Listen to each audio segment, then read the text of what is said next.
Aloha, it's Tani here, and today I'll be showing you how to make Pipikaula.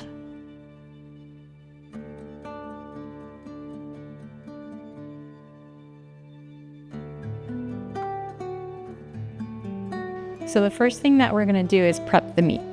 And we're going to sprinkle baking soda on both sides of the meat. So the baking soda is to tenderize the meat. You don't want too much baking soda on it or else it'll over tenderize it. And next we're gonna put the meat inside a resealable bag.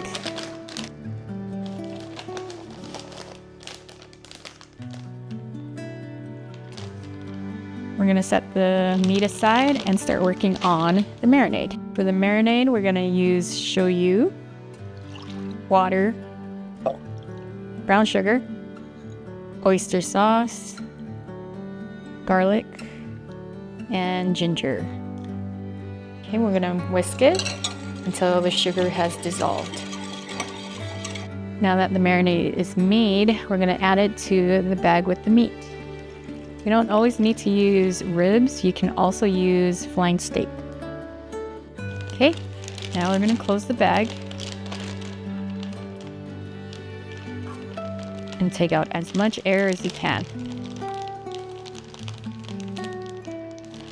So you're gonna massage the meat until all of the marinade has covered it all. We're gonna be putting this in a baking pan in case any of it leaks out. So you're gonna marinate it in the fridge for 24 to 48 hours. Halfway through, you're gonna wanna flip it.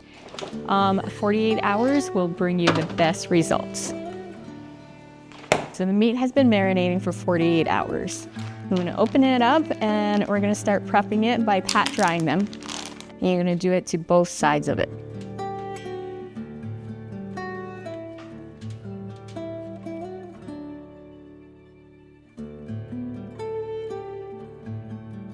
We're using wire rack so that way it could help speed up the drying process for the meat. Okay, now that we have finished pat drying the meat, we can either put it inside the oven or today I'll be using the Traeger. And you can set it to 170 degrees and let it dry out for 6 to 7 hours. You're gonna get the best smoky taste with these Pipikaula. So optionally, you can also use Cowboy to get more of that authentic Hawaiian taste. So halfway through the drying process, you're gonna wanna flip the meat over. It's gonna be a little sticky too, so you're gonna be careful about that.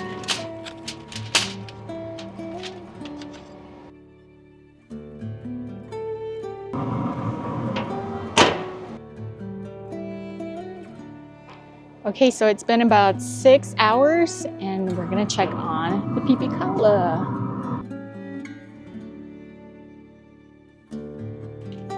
Now that Pipikaula has come to room temperature, you can serve it as is, or you can store it in the fridge for up to 2 to 3 days. Another popular method that a lot of people eat Pipikaula short ribs is that you can sear it on both sides to caramelize it or crisp it up. And I'll show that right now. So heat a pan over medium heat and drizzle in some oil. Get the oil to smoke, and then we add in the Pipikaula. Okay, that looks like it's ready. So frying it shouldn't take too long because it will burn easily because there's sugar in it. You want to cook each side for about 1 minute.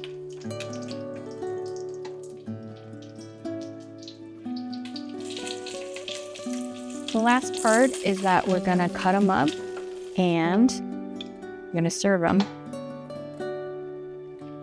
Cut it between the bones, like so. And then you're gonna serve it however you like, but I like it with some rice. Okay, and the last part, you can garnish it with some green onions. Serve it hot and enjoy this bonelicious Pipikaula.